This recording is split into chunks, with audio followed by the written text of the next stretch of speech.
Միացյալ Նահանգների էքսցենտրիկ նախագահը ցնցող ու ապշեցուցիչ հայտարարություններով ու քայլերով տարակուսանք է առաջացնում աշխարհում։ Կառավարման երկրորդ ժամկետը ստանձնելուց 2 ամիս անց Սպիտակ տան ղեկավարը խոսում է երրորդ անգամ նախագահի պաշտոնում առաջադրվելու մասին։ Ըստ Թրամփի, մարդիկ են այդպես պահանջում։ Մենք դեռ 4 տարի ունենք, դա շատ երկար ժամանակ է, չնայած դրան շատերն արդեն ինձ ասում են, դուք նորից պետք է առաջադրվեք։ Այս սցենարի դեպքում Թրամփը կարող է Ամերիկան ղեկավարել մինչև 86 տարեկանը։ Կես կատակ, կես լուրջ հայտարարությունն արդեն շրջանառության մեջ է դրվել, թեպետ երկրի սահմանադրության 22-րդ հոդվածն արգելում է առաջադրվել ավելի քան 2 անգամ։ Այն հաղթահարելու համար անհրաժեշտ է կոնգրեսի անդամների 2/3-ի, այնուհետև նահանգների օրենսդիր ժողովների 3/4-ի համաձայնությունը։ Սա գրեթե անհնար է իրագործել։ Սակայն Թրամփը տարբեր միջոցներ ունի իր նպատակին հասնելու համար։ Նա ընդգծել է, որ այս հարցում բոլորովին կատակ չի անում։ Միացյալ Նահանգների 47-րդ նախագահի պնդմամբ ինքը հանրության մեջ ամենամեծ աջակցությունն ունի հանրապետականների շրջանում վերջին 100 տարվա ընթացքում։ Սիրում է իր աշխատանքը, հետևաբար շարունակելու է գործունեությունը։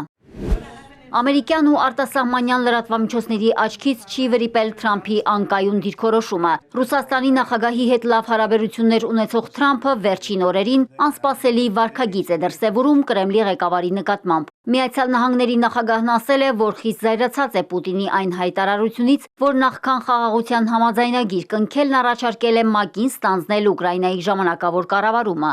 Ինչու, որպեսզի իշխանության բերվի կենսունակ կառավարություն, որին ժողովուրդը վստահում է։ Դրանից հետո կարող ենք սկսել խաղաղության համաձայնագրի բանակցություններն Ուկրաինայի հետ։ Միացյալ Նահանգների նախագահը հոգեբանական դեդլայն է սահմանել Ռուսաստանի համար Ուկրաինայում կրակը դադարեցնելու նպատակով, նաև սպառնացել նոր մաքսատուրքեր սահմանել ռուսական նավթի նկատմամբ, եթե գործարքը ձախողվի եւ պարզվի, որ մեղքը Մոսկվայինն է։ Թրամփին հիասթափեցրել է նաև Ուկրաինայի նախագահի ոչ լեգիտիմ լինելու մասին Պուտինի խոսքը։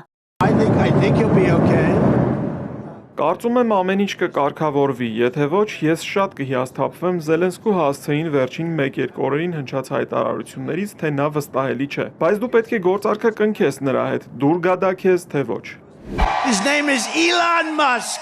Մոլորակի ամենահարուստ մարդու Իլոն Մասկի վերջին շրջանի քաղաքական ակտիվությունը կարող է իսկական գլխացավանք դառնալ նրա համար։ Դեռ նախընտրական քարոզարշավից սկսած Թրամփի ամենասիրելի գործիչը Մասկն էր, որին Սպիտակ տան ղեկավարը մշտապես գովել է։ Իսկ հիմա Միացյալ Նահանգների նախագահը մտադիր է փակել այն գերատեսչությունը, որը ստեղծել է հատուկ Մասկի համար։ Թրամփը հայտարարել է, որ արդյունավետության դեպարտամենտը Դոջը որոշ ժամանակ անց կդադարեցնի գործունեությունը։ Միացյալ Նահանգների նախագահի պնդմամբ Tesla և SpaceX ընկերությունների ղեկավարը որպես պետական հատուկ ծառայող իր համար հասանելի է միայն 130 օր, որից հետո կվերադառնա իր գործերին։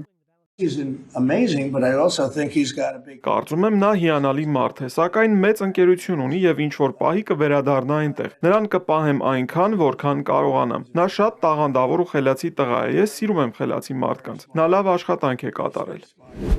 Մեկին գովում է, մյուսից հիասթափվում, երրորդին սպառնում։ Իրանը ՄԱԿ-ի անվտանգության խորհրդին բողոքել է Միացյալ Նահանգների նախագահի սպառնալիքներից։ Բողոքում ասվում է, որ Թեհրանը խստորեն նախազգուշացնում է ցանկացած ռազմական արկածախնդրության դեմ եւ արագ ու վճռական կպատասխանի ցանկացած ագրեսիայի։ Թեհրանը ՄԱԿ-ին կոչ է արել դատապարտել Թրամփի սպառնալիքները որպես միջազգային նորմերի կոպտագույն խախտում։ Մարիկ Օստանյան, Էպիկենտրոն։